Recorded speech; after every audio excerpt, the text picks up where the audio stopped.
Welcome to New Day Church Online. My name is Pastor John, and whoever you are, wherever you're at, whenever you're watching this, thank you so much for being a part of this with us today.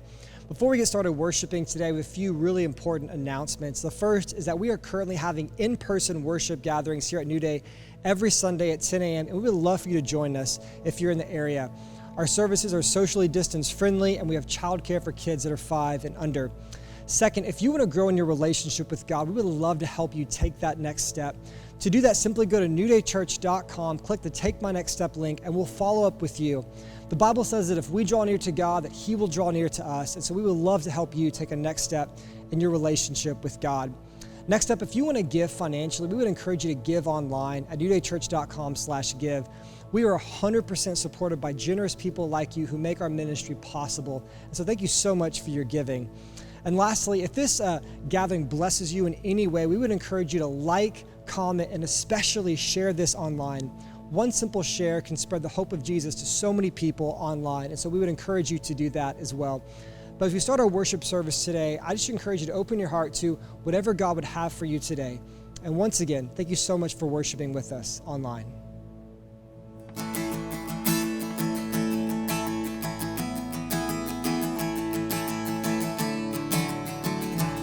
He's coming on the clouds. He's coming on the clouds. Kings and kingdoms will bow down, and every chain will break as broken hearts declare His praise. For who can stop the Lord Almighty? 'Cause our God is alive, the Lion of Judah. He is roaring with power and fighting our battles, and every knee will bow before Him. 'Cause our God is a lamb, the lamb that was slain for the sin of the world. His blood breaks the chains, and every knee will bow before the Lion. Bow before Him.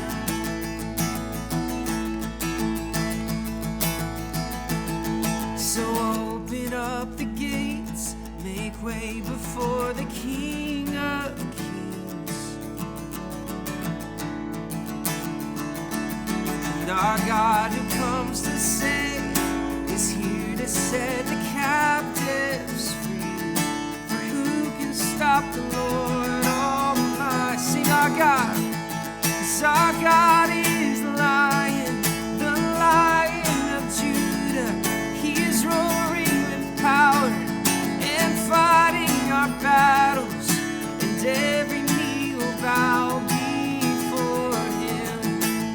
And our God is a lamb, the lamb that was slain for the sin of the world.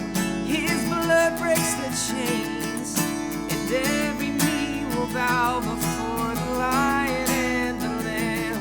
Oh, every knee will bow before Him. And oh, we know in Jesus. Let's sing in faith. Who can stop? For who can stop the Lord Almighty? Stop the Lord Almighty. For who can stop the Lord Almighty? No one. And who can stop the Lord? Sing it again. Yes, who can stop the Lord Almighty? And who can stop the Lord Almighty? No one. And who can stop the Lord Almighty? Yes. And who can stop the Lord? 'Cause our God is a Lion, the Lion of Judah. He is roaring with power and fighting our battles, and every knee will bow before Him. 'Cause our God is a lamb, the lamb that was slain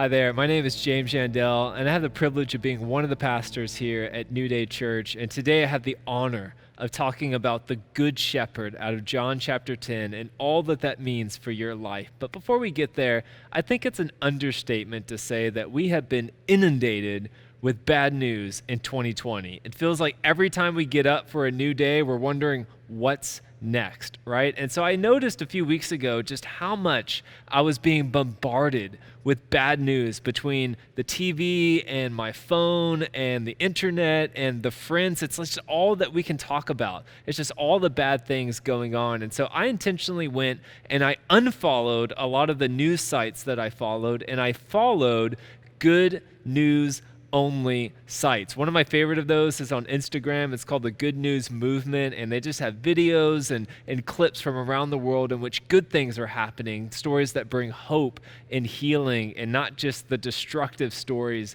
of CNN and the other major news networks. So I did that in part because I realized that good news isn't going to come and find me, that I have to go intentionally find good news. Bad news has no problem finding me no matter where I'm at, but I have to be intentional about looking for and seeking good news. And it's kind of with that same thought that we kind of designed this good news series, because there is a lot of bad going on in the world. But what we believe in the church, through the Bible, through the gospel, is that what's ultimately on display in this season, what's ultimately ruling and sovereign over everything, is not a disease, it's not unrest, it's not evil, it's not the problems of the world, it's God and His goodness and His plan for us in the world. And so every week, we're going to be talking about different aspects of the good news of the gospel and all that that means for your life. And so today we're talking about the Good Shepherd. And this idea, this name that Jesus gives to Himself, comes out of John chapter 10. And I'd love for you to turn with me there. In John chapter 10, we're going to read verses 1 through 15 as we learn about the hope that Jesus offers through this title He gives Himself, the Good Shepherd. And so let's read this together today. Jesus says, "I tell you the truth. Anyone who sneaks over the wall of a sheepfold rather than going through the gate must surely be a thief and a robber. But the one who enters through the gate is the shepherd of the sheep. The gatekeeper opens the gate for him, and the sheep recognize his voice, and they come to him. He calls his own sheep by name, and he leads them out. After he has gathered his own flock, he walks ahead of them, and they follow him because they know his voice. They don't follow a stranger. They run from him because they don't know his voice." Verse 6, those who heard Jesus use this illustration didn't know what he meant, so he explained it to them. "I tell you the truth. I am the gate for the sheep. All who came before me were thieves and robbers, but the true sheep did not listen to them. Yes, I am the gate. Those who come in through me will be saved. They will come and go and find good pasture. The thief's purpose is to steal, kill, and destroy. But the shepherd has come to give a rich and satisfying life." Verse 11, "I am the good shepherd. The good shepherd sacrifices his life for the sheep. A hired hand will run when he sees a wolf coming. He will abandon the sheep because they don't belong to him, and he isn't their shepherd. And so the wolf attacks them and scatters the flock. The hired hand runs away because he's working only for the money and he doesn't care about the sheep. I am the good shepherd. I know my own sheep and they know me, just as my Father knows me and I know the Father. So I sacrifice my life for the sheep." Amen. This is God's word over us today. And verse 6 of our passage is a verse that many of us are familiar with, and you may have heard it before. Jesus says, "The thief's purpose is to steal, kill, and destroy. But I have come to give abundant life." And I wonder if you would just take a moment with me just to evaluate this statement of Jesus objectively. I want you to look at your life. I want you to look at the world, and I want you to look at the two different people in this verse. You have the thief who comes, his purpose is to steal, kill, and destroy. That's what he wants to do in your life, and that's what he wants to do in the world. Then there's Jesus, the Good Shepherd, who comes to give life abundantly. And I want you to evaluate the purposes of those two characters in the story in relationship to what's going on in your life right now and what's going on into the world. And I want you to objectively answer the question, who do you think is doing their job more effectively? Let me give a few things going on in the world to help you. Right now, as we speak, we are in the middle of a mass epidemic called COVID-19 that has affected every country in the world in some way. We're also living in a time of economic downturn, certainly one of the worst that I've ever experienced in my lifetime. We're experiencing the fabric of our political and racial and society coming apart at the seams as people are going at each other, and different belief systems and worldviews and injustice is happening in our nation. So when I look around and I look at the two objectives of the thief and of the good shepherd, sometimes I feel like I have to admit that the thief is light years away of the good shepherd. And I want to ask the question, why is that? Why is it that God doesn't promise anywhere in his Bible that he will take away the problems or the pain that we experience in this life, and yet he still promises to give abundant life? So I want to press into that tension, and I want you to join me on a journey as we press into this tension between the thief who comes to steal, kill, and destroy, and Jesus' mission, his unstoppable mission to bring abundant life in your life and in the church and in the world. And so we're going to press into that today. And so if you would go back with me in verses 1 through 5, let's kind of reread these. We'll start with the first two and then we'll move on from there. Jesus says, I tell you the truth, meaning pay attention, listen to me. Anyone who sneaks over the wall of a sheepfold rather than going through the gate must surely be a thief and a robber. But the one who enters through the gate is the shepherd of the sheep. And so before we go on, just a little bit of context, because I'm sure you're not an expert in first century Israeli agricultural and agrarian society. I'm not either. And so I did a little bit of research. And so let me just paint the picture of what Jesus is describing. Back in the day, the Israeli shepherds and people in that region often wouldn't have their own sheep pen, but in fact, maybe they didn't have the resources to do that, or it just wasn't really feasible for them to do that. And so basically what they did is they kind of crowdsourced and created a big pen for sheep. A lot of different shepherds would come in and they would put their sheep in the pen. It was kind of like a shared workspace. We have a lot of those in some of the new up-and-coming companies of our day. And so that's kind of what this was. It was a shared space for shepherds to put their sheep in a safe place at night and when they were away. And there would be a gatekeeper at the front of the pen. And when the shepherd came, the gatekeeper recognized that this was a legit shepherd and he would let them in. And once the shepherd was in, he would call out to the sheep.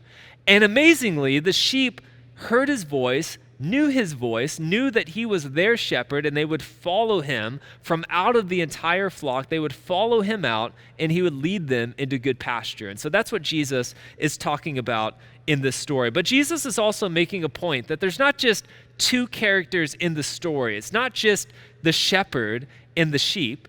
He also points to some other characters, and those are the thieves and the robbers. You see, it's not just us and Jesus, and that's all that matters. But in fact, there are other characters and other forces at play, and those are the thieves and the robbers. And so Jesus is trying to teach us a truth. He's trying to give us a warning here. Before we talk about the good shepherd, we have to recognize that the good shepherd is not the only one trying to lead us. You see, there's this universal truth, and it's true of me, and I believe that it's true of you, that we want to know where we're going in life.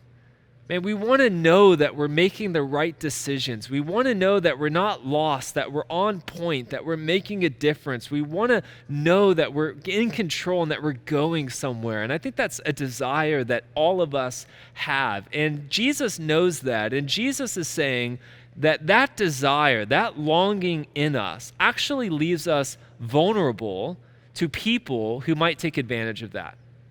And I think especially in a season like COVID-19, in which all of our plans have been upended, all the opportunities that we had and things that we wanted to do this year have been upended. In the middle of this season, we feel lost.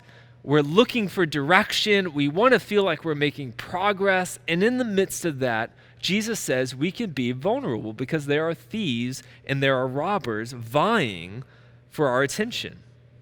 There are things in this world besides Jesus that are clamoring for you to pay attention to them, to follow them, to give your heart and to place your security in them. And what Jesus is saying is that while there's a lot of things in this world that are promising peace and promising to lead you, Jesus is the only one who does lead you into abundant life. Everything else is a mirage that leads to stealing, killing, and destruction, which is the purpose of the enemy. Let me give you a few examples. I think it's really interesting how when we talk about the news, or we talk about social media, or we talk about even just people, what do people ask us to do? They ask us to like their page. They ask us to watch their channel. They ask us to subscribe. And even on Instagram, they literally say, follow me. The influencers of Instagram and of social media say, follow me. And so we even use this terminology in the technology that we use, saying, man, all these people are saying like, watch, subscribe, follow. And what they're really saying is follow us, adopt our worldview. What we think is important, you should think is important.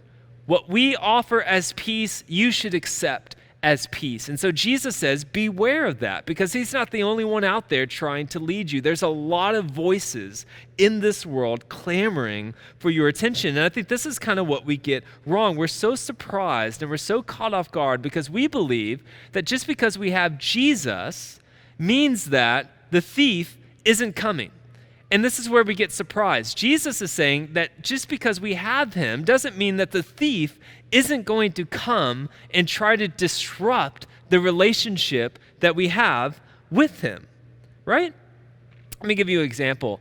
My wife and I recently kind of bought our first house earlier this year, and it was a really great occasion for us as we have had our first son, and we're trying to lay down roots in our community. And what I didn't realize is after you buy a house, everybody knows about it. Like out in the world. I'm not talking about your friends that you post on social media. I'm talking about out in the world. Everyone knows you bought a house. And the reason I know that is because after we bought the house, I think it was like a week later, we began to get things in the mail. You know what I'm talking about. Advertisements saying new home owner or current resident. Some even had my name on them. They're advertisements for cable companies and newspapers and different things like that.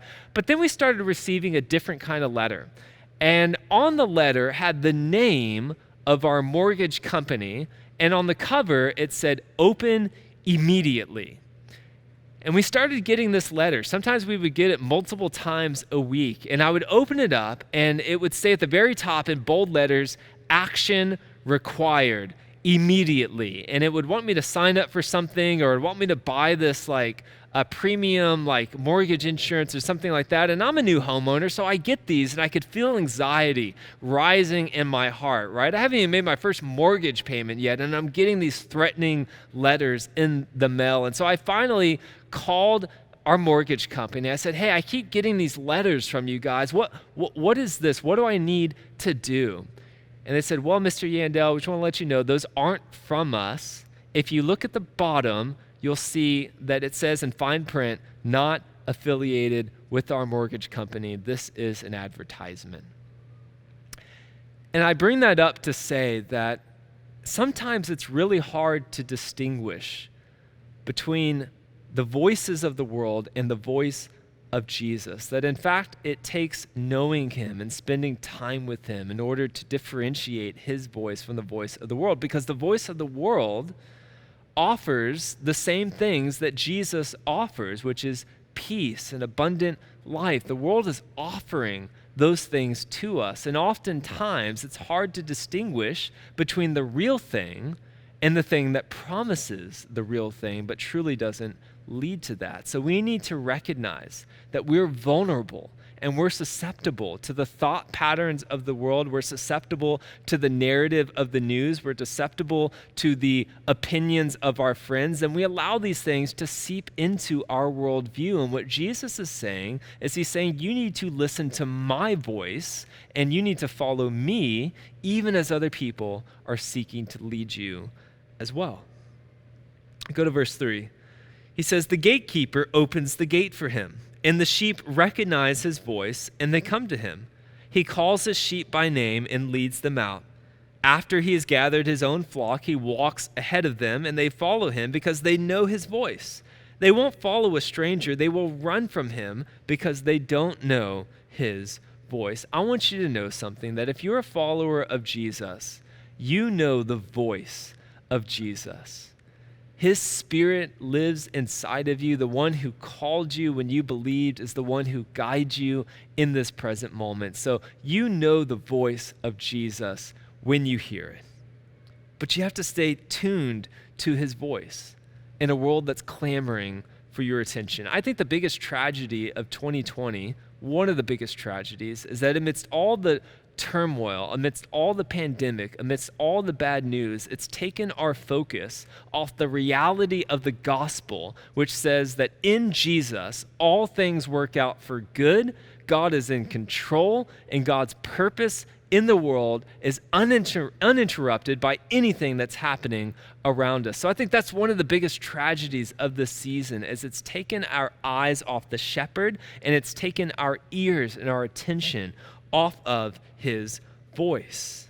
See, the difference between Jesus and the other influencers and people out there in the world who vie for our attention is that Jesus is the only one who calls us by name.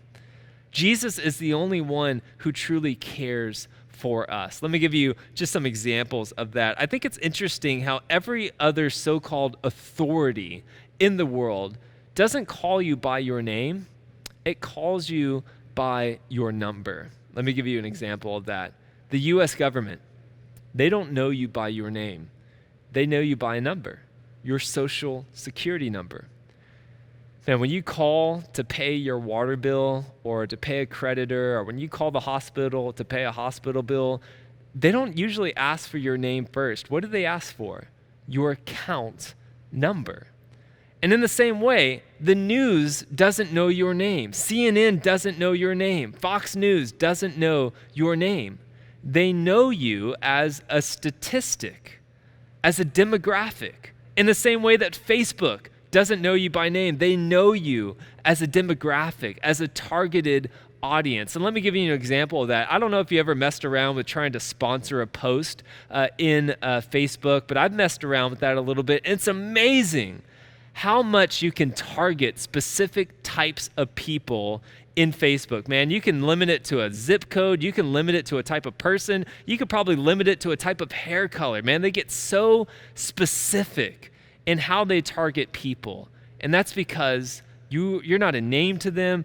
They don't love you. They don't care about you. You are a product for advertisers. Same way with companies. We're just demographics, and they're trying to sell us a product. But on the other hand, Jesus knows us by name, crafted us in the womb intimately, calls us out of darkness into his kingdom by name. Jesus is the only one who truly cares for us, and that's why he is the good shepherd. He's not a robber. He's not a thief. He's the one who loves us and calls us out. And so as we look out at all the voices calling out to us in this season, whether it's our emotions, whether it's the news, whether it's our friends, whether it's the opinions of the world, will we leave all those behind knowing that Jesus is the one who cares and loves us the most? This is what he calls us into. Look at verses 6 through 10. He says, those who heard Jesus use this illustration didn't understand what he meant. So he explained it to them. I tell you the truth. I am the gate for the sheep. All who came before me were thieves and robbers, but the true sheep did not listen to them. Yes, I am the gate. Those who come in through me will be saved. They will come and go freely and find good pasture.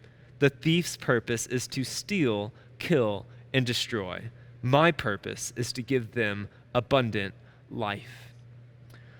I wonder in this season whether or not you feel kind of robbed.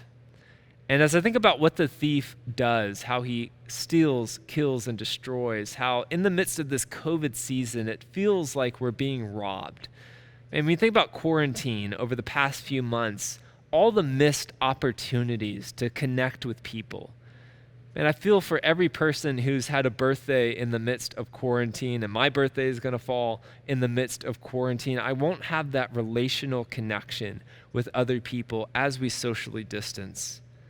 Man, I think about the high school students and graduates who aren't able to maybe go to prom or who aren't able to graduate with their class. They got to do it online. I think about the people who are entering into the job market in the midst of an economic downturn. I think, man, we've been robbed of so much. COVID-19, and I think the thief through that has stolen time.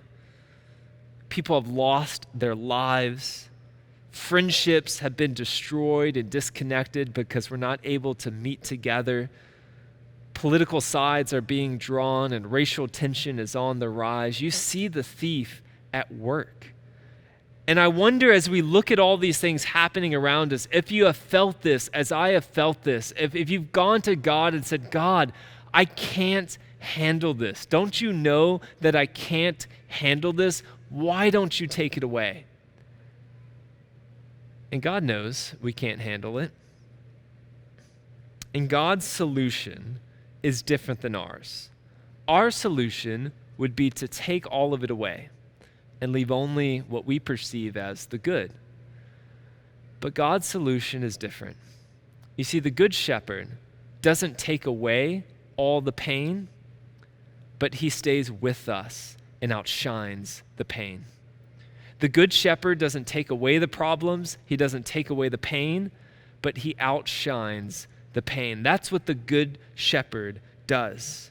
Man, Jesus is so confident in himself and in his all-surpassing goodness. Jesus, the God-man, is so confident that he is abundant life, that he says, I don't need to take away your problems to give you abundant life because I am abundant life.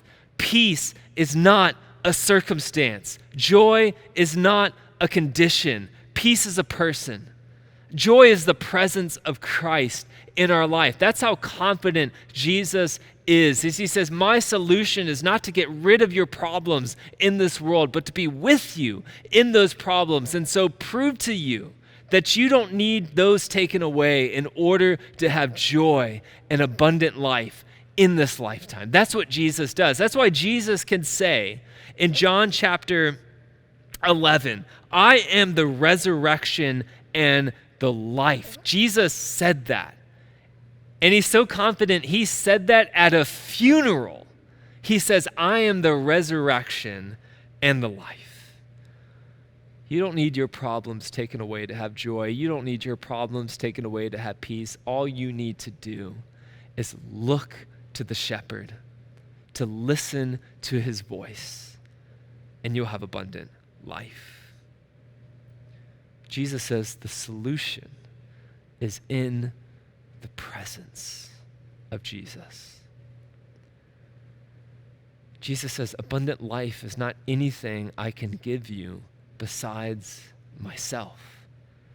He says, I am the resurrection and the life. I am abundant life. And when you have me, you have everything that you need. Look what he says in verse 11. I am the good shepherd. The good shepherd sacrifices his life for the sheep. A hired hand will run away when he sees a wolf coming. He'll abandon the sheep because they don't belong to him. I love that truth. They don't belong to him, and he isn't their shepherd. And so the wolf attacks, and he scatters the flock. The hired hand runs away because he's working only for the money, and he doesn't really care about the sheep. Here's the truth for you today. And I want to say this in such a way that you listen, so I'm going to say it like this. Even if you have heard this before, I want you to receive it today. And there's a big difference. There's a difference between hearing something and receiving something, and I want you to listen to me right now, no matter who you are. I want you to know that the good shepherd will not abandon you. The good shepherd will not abandon you. Jesus is not a hired hand. And the problem is we are so used to hired hands in this world that we forget that Jesus is not one of them. Let me give you a few examples of the hired hands that we have in this life. One of those is fair weather friends. They're hired hands. These are friendships and acquaintances that we have in our life that stick with us when times are good, but who disappear when the relationship gets hard or when you go through trouble and you need help. These are hired hands. These are fair weather friends, and there are millions of them all across the planet, and sometimes we are guilty of being those kinds of people. They're hired hands. Hired hands are employers who say they're loyal to us and they value us, and then they let us go. Man, hired hands are relationships and spouses who promise to be with you through thick and through thin, but who leave you for something that they think is better. Hired hands are politicians who promise us good until November when they don't need our vote anymore. These are hired hands. And we're so used to hired hands. We're so used to a non-committal, cancel culture.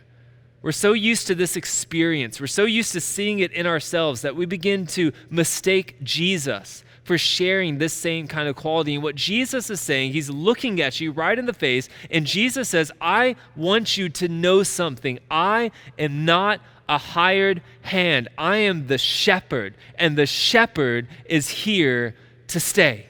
That's what Jesus is saying to you. The hired hand, you see, this is the difference. The hired hand has to calculate whether or not it's worth the effort and the risk to do his job for what he's getting paid.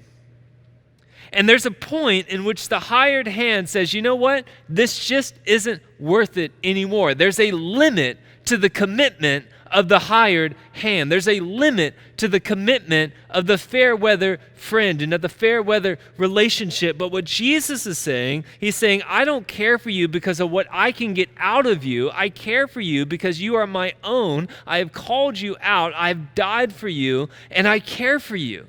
That's what Jesus says. He says, there's no end to my commitment to you. There's never a point in which Jesus is going to say, from now until forever, you are not worth it. Jesus, the Good Shepherd, will not abandon you. It doesn't matter what your sin is. If you've done it, he knows it. If you've said it, he's heard it. If you've thought it, he recognizes it. It doesn't matter what you've done. Jesus says, I'm going to stick with you because I am the Good Shepherd.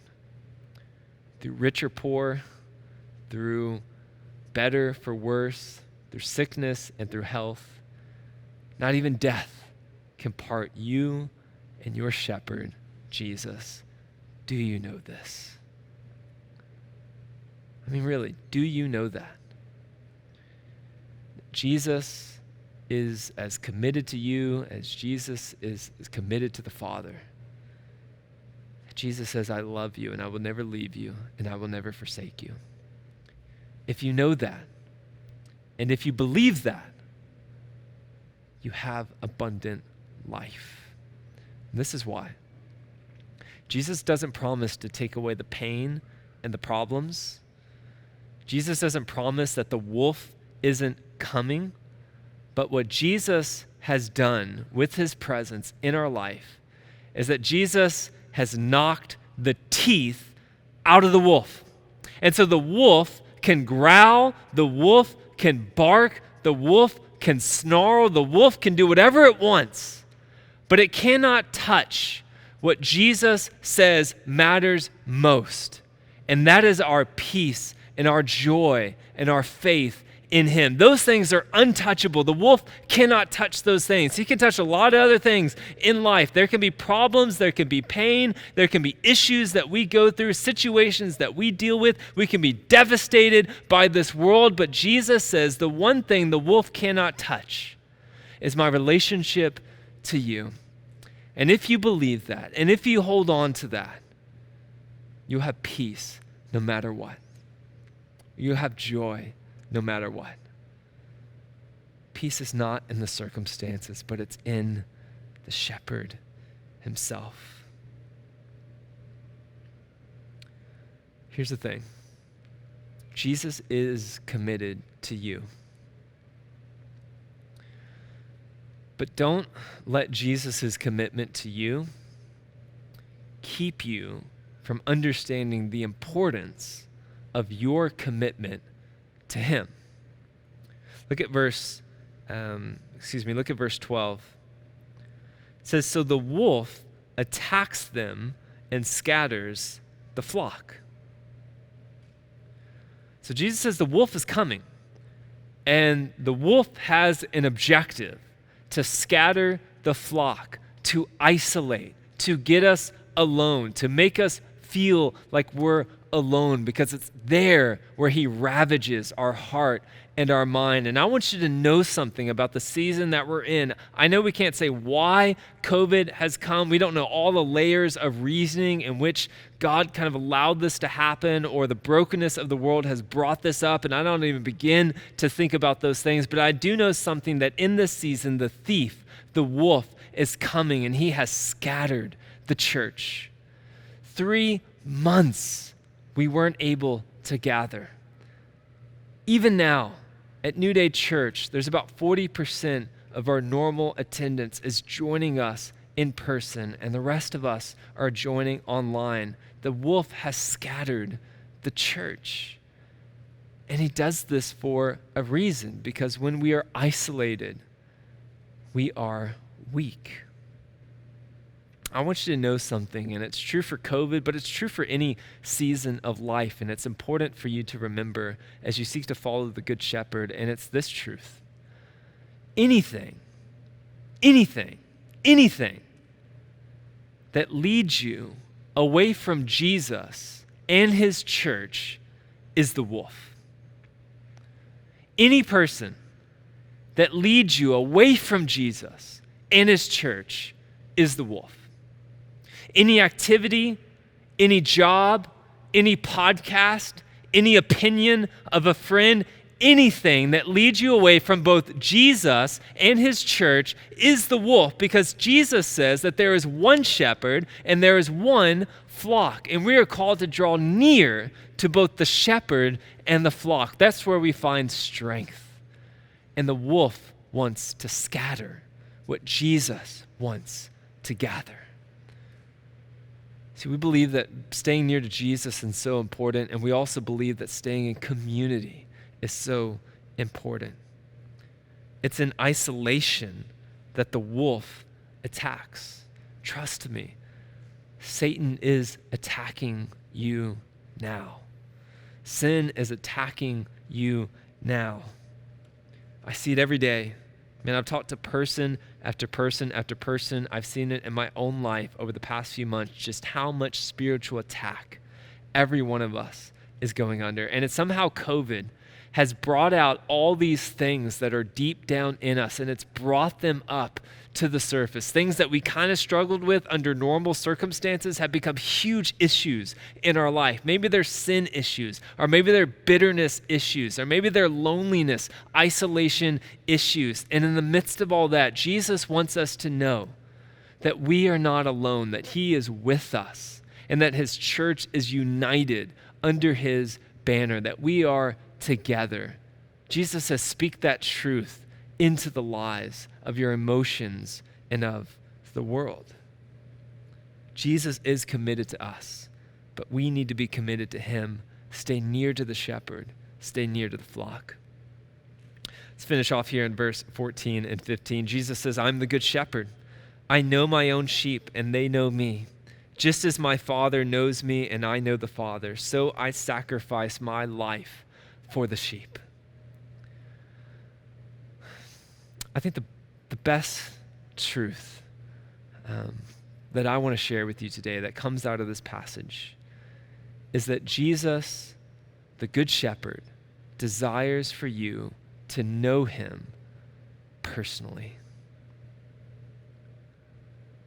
The biggest lie of social isolation is that we're alone and that no one cares about us. But in fact, Jesus is saying, I want to know you personally. I died for you. I didn't have to. Later on in the passage, past what we're reading today in the same chapter, Jesus says, I willingly lay my life down for the sheep. I lay my life down and I pick it back up again. And I do it of my own free will. And Jesus wants us to know that because he wants you to know that he died for you because he loves you, not because he was under some sense of moral obligation or he felt like it was just the right thing to do, but that he had you and I in mind when he died for us. Jesus wants to have a personal relationship with you, even as the world is social distancing and isolating and none of us knows where we stand with other people. Jesus wants you to know where he stands with you and where you stand with him. And he says, I want to have an intimate, profound relationship with you. But in order to do that, we can't have our relationship with Jesus through another person or through our spouse or through our pastor. It has to be personal. In the same way that my relationship with my wife is unique and it's different than my relationship to my friends or to other people or your relationship to your family is different. It's unique. It's got to be unique. And so your relationship with God is also unique. He wants you to have a unique relationship with him personally.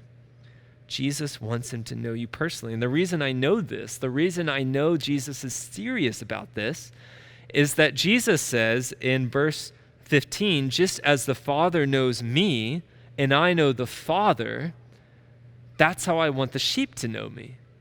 So Jesus is saying the same intimacy that I have with my Father, I have with my sheep.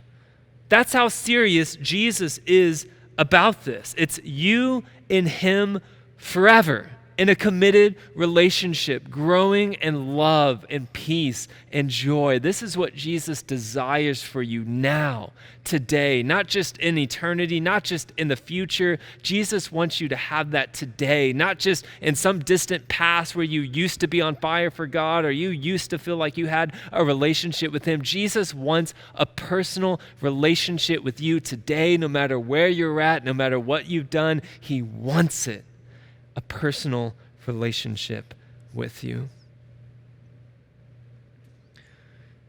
But how do we do that?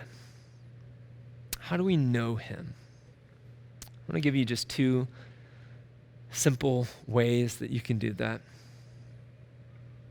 Number one is you have to listen for his voice. Like I said before, there's so many voices out in the world clawing for your attention. It's like walking past multiple phones that are playing music and it's all kind of jumbled up and you have to distinguish the voice of Jesus. And how do you do that? You stay near to him in his word. Get in the Bible, not just as a checklist, but because in it, it reveals Jesus. Page after page after page after page of his heart, his love for you, his plan for you, his plan for the world, his wisdom, the extent that he's gone to give you abundant life through his painful death and resurrection. The Bible is full of Jesus' heart for you. So how do I learn his voice? How do I learn how to distinguish it from the voices of the world as I have to take everything I hear and I have to run it through the word, which is Jesus' voice to us. So if it's an opinion of my friend who's saying something, or if it's an emotion I'm feeling, or it's a podcast I'm listening to, I'm not taking those voices at face value, but I'm pushing those through the wisdom of Jesus, saying, is this the voice of Jesus or is this the voice of the world? Because if it's the voice of the world, it's not going to lead to peace and to abundant life. And then number two Very simply, how do we get to know Jesus is we pray to him. And in the same way that Jesus reveals his heart to us through his word, we reveal our heart to Jesus in a way as we pray.